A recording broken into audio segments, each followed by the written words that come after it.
22 जून को ही हो गया था एमपी की 84 सीटों का फैसला। मामा नहीं तो कौन बनेगा सीएम, शाह के बंद कमरे की मीटिंग में हुआ तय। सीधी सिंगरौली और झाबुआ की घटना पर रखने वाली थी सरकार। कमलनाथ ने बना लिया था प्लान, तभी छाया द्रौपदी मुर्मू का नाम। मोदी के 3 ऐलान और योगी के 5 बयान करवा रहे एमपी में बीजेपी की वापसी। सिंधिया मामा या विजयवर्गीय, किससे मिलेगी जीत की शाबाशी।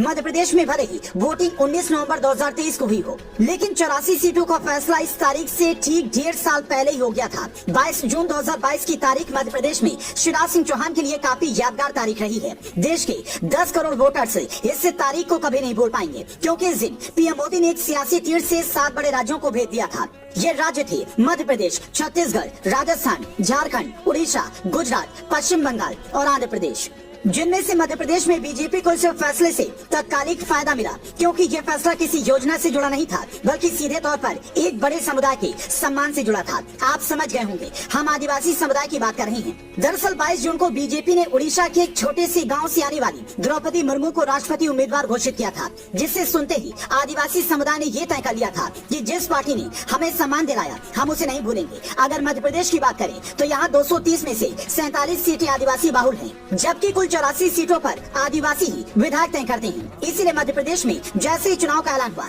सीधी जिले से प्रवेश शुक्ला का वीडियो सामने आया, जिसमें वो एक आदिवासी युवक के साथ गलत हरकत कर रहा था। उसके बाद सिंगरौली और झाबुआ में भी आदिवासियों के अपमान का मुद्दा कांग्रेस ने खूब उठाया, लेकिन आदिवासियों को इस बात का भरोसा था कि मोदी ने जो किया है वो कांग्रेस की सरकार 70 सालों में नहीं कर पाई। यहाँ तक कि अलग से आदिवासी मंत्रालय भी अटल बिहारी वाजपेयी की सरकार में बना, और जब मोदी आए तो उन्होंने इसके कई कदम आगे बढ़ाकर 3 बड़े ऐलान किए। बिरसा मुंडा के जन्म दिवस पर 15 नवंबर को पूरे देश में जनजातीय गौरव दिवस मनाने का ऐलान किया, जिससे आदिवासी समुदाय में सरकार के प्रति जुड़ाव की भावना विकसित हुई। झारखंड की धरती से मोदी ने पीएम जनधन योजना का ऐलान किया, जिसके तहत 22,000 गाँव के आदिवासियों पर 24,000 करोड़ खर्च करने का ऐलान किया। अलग अलग राज्यों में 3,000 से ज्यादा वनधन विकास केंद्र खोले गए, ताकि जनजातीय कला और उनकी ओर से बने प्रोडक्ट को प्रमोट किया जा सके।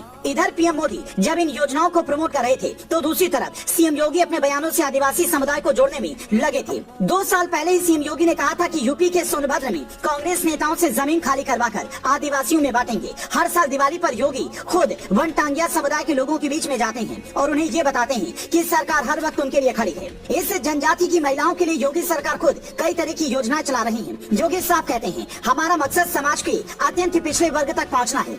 हालांकि वो अलग बात है कि एमपी में योगी की रैलियों को उतना कवरेज नहीं मिल पाया जितना मिलना चाहिए था, जिससे योगी के समर्थक थोड़े नाराज भी दिखे।